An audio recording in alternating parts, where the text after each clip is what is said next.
தமிழொலி சொந்தங்களுக்கு வணக்கம். தமிழொலியின் இன்றைய மதிய நேர பிரதான செய்திகள். முதலில் தலைப்புச் செய்திகள். அதிரடிப்படையினரின் கட்டுப்பாட்டுக்குள் கொண்டுவரப்பட்டுள்ள கொட்டக்கலை நகரம். ரணிலை தோற்கடிக்க பசில் வகுத்துள்ள சூழ்ச்சி. வாகன இறக்குமதி தொடர்பில் வெளியான தகவல்.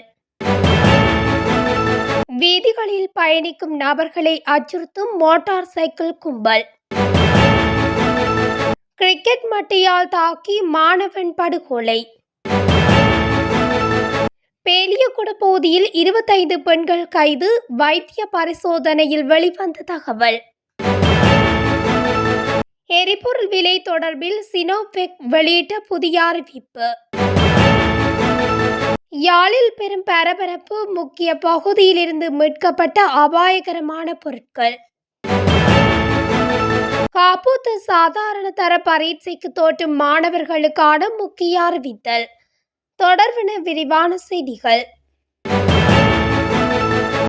நுவரெலியா கொட்டக்கலை நகரமானது தற்போது போலீசார் மற்றும் அதிரடிப்படையினரின் கட்டுப்பாட்டுக்குள் கொண்டுவரப்பட்டுள்ளதாக தெரிவிக்கப்படுகிறது.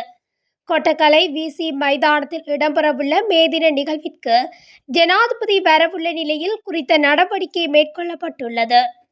மைதானம் மற்றும் அதனை சூழவுள்ள பகுதிகளில் பாதுகாப்பு பலப்படுத்தப்பட்டுள்ளதாக தெரிவிக்கப்படுகிறது.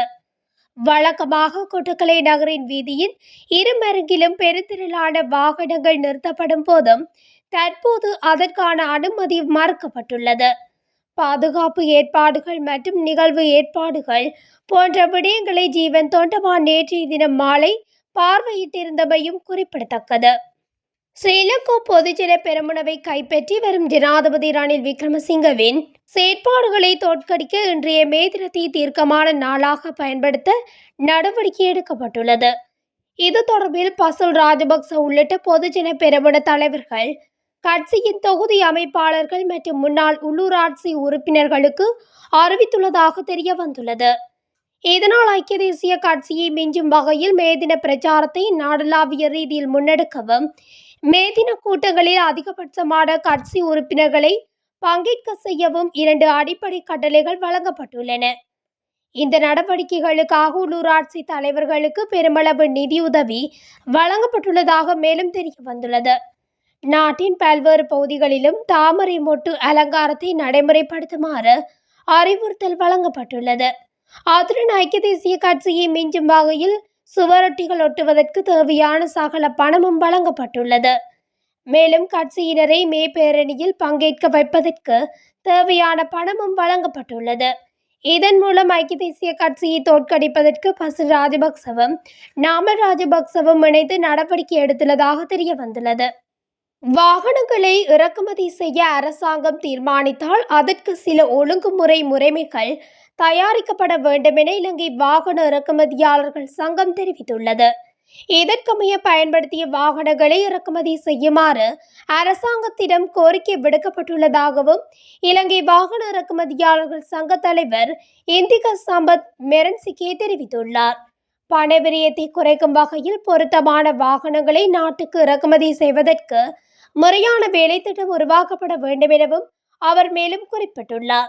இதேவேளை தனியார் வாகனங்கள் இறக்குமதிக்கு விதிக்கப்பட்டுள்ள தடைகளை நீக்குவது தொடர்பில் ஆலோசித்து வருவதாக நிதி ராஜாங்க அமைச்சர் சிகாந்த் சேமசிங்க அண்மையில் தெரிவித்திருந்தமையும் குறிப்பிடத்தக்கது. மேல் மாகாணத்தில் வீதிகளில் பயணிக்கும் பெண்கள் மற்றும் ஆண்களை அச்சுறுத்தும் மோட்டார் சைக்கிள் கும்பலின் சாரதி கைது செய்யப்பட்டுள்ளார். மொரட்டுவ போலீசார் நேற்று சந்தேக நபரை கைது செய்துள்ளதாக தெரிவித்துள்ளனர். இந்த கும்பல் மேல் மாகாணத்தில் வீதிகளில் பயணிப்பவர்களை மோட்டார் சைக்கிளில் வந்து அச்சுறுத்தி பணம் நகை கொள்ளையில் தொடர்ச்சியாக ஈடுபட்டு வருகின்றமையும் விசாரணையில் தெரிய வந்துள்ளது. இந்த கும்பலின் பிரதான சந்தேக நபரான மன்னு சமந்த என்ற குற்றவாளி பிரதேசத்தை விட்டு தப்பி சென்றுள்ளதாக போலீசார் தெரிவிக்கின்றனர். நாவலப்பட்டி பகுதியில் 2 பாடசாலை மாணவர்களுக்கிடையில் ஏற்பட்ட வாக்குவாதம் முற்றி மாணவர் ஒருவர் கிரிக்கெட் மட்டையால் தாக்கப்பட்டு உயிரிழந்துள்ளார். உயிரிழந்த மாணவனை அடித்து கொலை செய்ததாக கூறப்படும் மற்றொரு மாணவனை போலீசார் கைது செய்துள்ளனர். நாவலப்பட்டி மோட்டோ கிறிஸ்டோ தோட்டத்தின் கீழ் பகுதியைச் சேர்ந்த ஸ்டென்சி ஸ்டெப்பில் என்ற 13 வயதுடைய பாடசாலை மாணவனே இவ்வாறு உயிரிழந்துள்ளார். இரு மாணவர்களும் பாடசாலை நண்பர்கள் எனவும் இருவரும் கடந்த 23ஆம் தேதி தோட்டத்தில் கிரிக்கெட் விளையாட சென்றபோது கிரிக்கெட் மட்டையால் ஏற்பட்ட வாக்குவாதம் முற்றி மாற்றிய மாணவர் கிரிக்கெட் மட்டையால் தாக்கப்பட்டதாகவும் போலீசார் தெரிவிக்கின்றனர். இதில் பலத்த காயமடைந்த மாணவன் வைத்தியசாலையில் சிகிச்சை பெற்று வந்த நிலையில் நேற்று உயிரிழந்துள்ளதாக போலீசார் தெரிவிக்கின்றனர். பேலியகொட போலீஸ் பிரிவிற்குள் மேற்கொள்ளப்பட்ட சுற்றி வளைப்பின் போது போலீசாரால் கைது செய்யப்பட்ட தவறான தொழிலில் ஈடுபடும் 25 பெண்களும் நோய் தொற்றினால் பாதிக்கப்பட்டுள்ளதாக வைத்திய பரிசோதனையில் தெரியவந்துள்ளது. பேலியகொட மீன் சந்தை, பட்டிய சந்தி, வேதமுள்ள உள்ளிட்ட பகுதிகளில் வைத்து பேலியகொட தலைமையக போலீசாரால் இந்த பெண்கள் கைது செய்யப்பட்டுள்ளனர். போதைப்பொருள் பாவனைக்காக தவறான தொழிலில் ஈடுபடும் பெண்கள் தொடர்பில் கிடைத்த தகவலின் அடிப்படையில் போலீஸ் மா அதிபர் தேசபந்து தென்னகோனின் யுக்திய நடவடிக்கையுடன் பேலியகொட தலைமையக பிரதான போலீஸ் பரிசோதகர் எண்ணி கள விதாரண உள்ளிட்ட அதிகாரிகள் கடந்த வாரம் இந்த சுற்றி வளைப்பை மேற்கொண்டுள்ளனர். இதன்போது 25 பெண்கள் கைது செய்யப்பட்டுள்ளதுடன் கொழும்பு நீதவான் நீதிமன்றத்தின் அனுமதியுடன் வைத்திய பரிசோதனைக்கு அனுப்ப நடவடிக்கை எடுக்கப்பட்டுள்ளது. இவ்வாறு கொழும்பு தேசிய வைத்தியசாலையில் இப்பெண்களிடம் எடுக்கப்பட்ட இரத்த மாதிரிகளில் 25 பெண்களும் கொனேரியா, ஹெர்பஸ் போன்ற சமூக நோய்களால் பாதிக்கப்பட்டுள்ளனர். இதற்கமைய சிறைச்சாலை வைத்தியசாலையின் வைத்திய கண்காணிப்பின் கீழ் அவர்களுக்கு சிகிச்சை மற்றும் மறுவாழ்வு வழங்க நீதிமன்றம் அனுமதி வழங்கியுள்ளது. பேலியகொட போலீஸ் பிரிவுக்குட்பட்ட இந்த பெண்களுடன் உடலுறவு கொண்டவர்கள் உடல் ஆரோக்கியத்தை பேணி காத்து வைத்திய பரிசோதனைகளை செய்து கொள்ளுமாறு பேலியகொட போலீசார் வேண்டுகோள் விடுத்துள்ளனர். இவ்வாறான பெண்களுடன் பழகும் போது கவனமாக இருக்குமாறும் போலீசார் குறிப்பிட்டுள்ளனர். எரிபொருட்களின் விலைகளில் திருத்தங்களை மேற்கொண்டுள்ளதாக சினோபெக் நிறுவனம் தெரிவித்துள்ளது. இதேவேளை நேற்று நள்ளிரவு முதல் இலங்கை பெட்ரோலிய கூட்டுத்தாபனம் மற்றும் லங்கா ஐஓசி நிறுவனங்கள் தமது எரிபொருட்களின் விலைகளில் திருத்தங்களை மேற்கொண்டிருந்தது. இவ்வாறான நிலையில் சினோபெக் நிறுவனம் எரிபொருட்களின் புதிய விவரங்களை குறிப்பிட்டு இந்த அறிவிப்பை வெளியிட்டுள்ளது. இதன்படி 92 ரக ஒக்டேன் பெட்ரோலின் விலை 3 ரூபாவினால் குறைக்கப்பட்டு 365 ரூபாவாக அறிவிக்கப்பட்டுள்ளது. 95 ரக ஒக்டேன் பெட்ரோல் 20 ரூபாவினால் குறைக்கப்பட்டு 420 ரூபாவிற்கு விற்பனை செய்யப்படும்.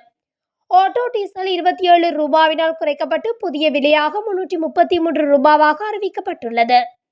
சூப்பர் டீசல் 9 ரூபாவினால் குறைக்கப்பட்டு 377 ரூபாவிற்கு விற்பனை செய்யப்படவுள்ளதாக அறிவிக்கப்பட்டுள்ளமை குறிப்பிடத்தக்கது. யாழ்ப்பாணத்தில் உள்ள பகுதியொன்றில் வெட்டுக்காணிக்குள் இருந்து வாள்கள் மீட்கப்பட்ட சம்பவம் பெரும் பரபரப்பை ஏற்படுத்தியுள்ளது. இந்த சம்பவம் தொடர்பில் மேலும் தெரிய வருவதாவது, யாழ் உரும்புராய் பகுதியில் உள்ள வெட்டுக்காணியொன்றில் இருந்து 3 வாள்கள் போலீசாரினால் மீட்கப்பட்டுள்ளது. கோப்பாய் போலீசாருக்கு கிடைத்த தகவலின் அடிப்படையில் உரும்புராய் அன்னங்கை வீதியில் உள்ள வெட்டுக்காணியிலிருந்து 2 வாள்களும் கஜேந்திர வாளொன்றும் போலீசாரால் மீட்கப்பட்டுள்ளமை குறிப்பிடத்தக்கது. கல்வி பொது தராதர சாதாரண தர பரீட்சை நடைபெறவுள்ள நிலையில் பரீட்சை தொடர்பான வினாத்தாள் விநியோகம் நாளை மறுதினம் இடம்பெறவுள்ளதாக பரீட்சை ஆணையாளர் நாயகம் அமைச்சர் சுந்தர தெரிவித்துள்ளார். மேலும் பரீட்சை நடத்துவதற்கு தேவையான அனைத்து ஏற்பாடுகளும் தயார் செய்யப்பட்டுள்ளதாக தெரிவிக்கப்பட்டுள்ளதுடன் மழையினால் ஏற்படும் அவசர நிலைமைகளுக்கு தேவையான ஏற்பாடுகளை மேற்கொள்வதற்கும் திட்டமிடப்பட்டுள்ளதாக அவர் தெரிவித்துள்ளார். மழை பெய்து வருவதால் மாணவர்கள் தேர்வு மத்திய நிலையத்திற்கு செல்வதில் சிரமம் ஏற்பட்டால் 117 என்ற தொலைபேசி எண்ணுக்கு தொடர்பு கொண்டு தெரிவிக்கலாம் என அவர் கூறியுள்ளார். இந்த வருடம் 4,59,979 பரீட்சார்த்திகள் பொது பரீட்சைக்கு தோற்றவுள்ளதுடன் 3,527 பரீட்சை நிலையங்களில் பரீட்சை நடாத்துவதற்கு ஏற்பாடுகள் செய்யப்பட்டுள்ளதாகவும் ஆணையாளர் குறிப்பிட்டுள்ளார். இதேவேளை நேற்று நள்ளிரவு 12 மணிக்கு பின்னர் பொது பரீட்சை தொடர்பான பயிற்றுவிப்பு வகுப்புகள் உட்பட அனைத்து பயிலரங்குகளும் தடை விதிக்கப்பட்டுள்ளன. இதற்கு எதிராக எவரேனும் அல்லது நிறுவனமோ செயற்பட்டால் கடும் தண்டனை வழங்கப்படும் எனவும் அவர் மேலும் தெரிவித்துள்ளமை குறிப்பிடத்தக்கது. இத்துடன் தமிழொலியின் இன்றைய மதிய நேர பிரதான செய்திகள் நிறைவடைகின்றன. தொடர்ந்தும் செய்திகளை அறிந்து கொள்ள தமிழொலி ஊடகத்துடன் இணைந்திருங்கள். நன்றி.